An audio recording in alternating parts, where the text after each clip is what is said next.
Soomaaliya gorgortan kama galayso madax banaanideeda siyaasadeed arrimo dibadeedna si cad ayay u qeexday in cidii lid ku ah danaha qaranka loo aqoonsanayo dal ama dawlad xadgudub ku samaysa midnimada qaranka Soomaaliya. Soomaaliya ayaa xuduufadeeda caalamiga ah ku wargelisay in dalka Guinea Conakry ay xiriirkii diblomaasiyadeed u jartay kadib markii ay si ula kaca ugu xadgudubtay xiriirkaasi. Ambassador Axmed Ciise Cawad wasiirka arrimaha dibadda iyo iskaashiga caalamiga ah ee dawladda Soomaaliya ayaa diblomaasiyiinta beesha caalamka ee ku sugan magaalada Muqdisho u sharaxay sababta ay Soomaaliya go'aanka noocaas ah u gaartay. Sanyahay waxa keenay Guinea oo ixtiraam dareysay meel uga dhacday qarannimadayada midnimadayada iyo wadajirka ummadayadana khatar gelisay.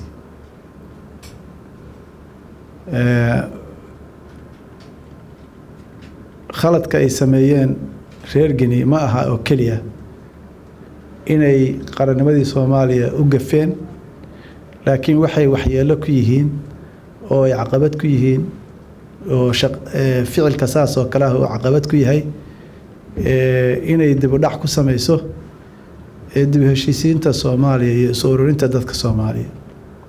haddii dadka Soomaaliyeed aan la siinin waqti iyagu ku wada hadlaan. Soomaaliya ayaa taageero u muujisay heshiisyadii laga gaaray xaaladda cakiran ee dalka Suudaan.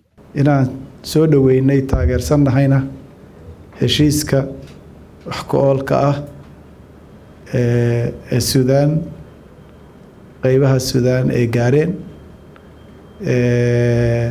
golaha ciidamada ku meel gaarka ah waxa loo yaqaanaa Transitional Military Council iyo xoogaga isbedelka iyo xorriyadda ama waxa la yiraahdaa quwwat التغيير والحرية السودان heshiiskay gaareen oo aad loogu baahnaa ayaanu taageeray.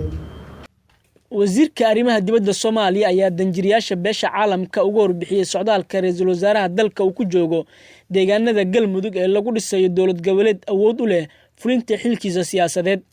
sidaasuu ra'iisul wasaaruhu isaga gooshay oo gees kasta u tagay degmooyinka gobolkaas wuxuu isu keenay ra'iisul wasaaruhu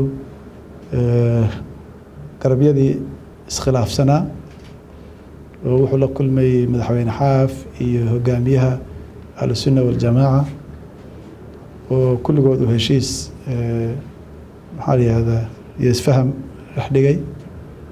ra'iisul wasaaruhu wuxuu kaloo suurtageliyey waa warkaan u sheegay qoladii diblomaasiyiinta la kulmay wuxuu suurtageliyey in wixii hub ah ee gobolka yiilay lagu wareejiyo dowladda Soomaaliyeed ahlusunna waljamaacana ay ka mid noqdaan ciidamada Soomaaliyeed taasoo sii xoojin doonta amniga midnimada xoojinta dowladnimada iyo la dagaalanka al-shabaab. Soomaaliya ayaa u muuqatay inay ka curatay dawlad fahansan siyaasadda arrimaha dibadda isla markaana muujinaysa inay dib u dhismeen hay'adaha qaranka ee ilaalin kara midnimada madax banaanida iyo iskaashiga gobolka ee qaaradda Afrika iyo tan dunida inteeda kale. Cabdullaahi Maxamuud Amiin Cabdullaahi Qorshe warbaahinta qaranka magaalada Muqdisho.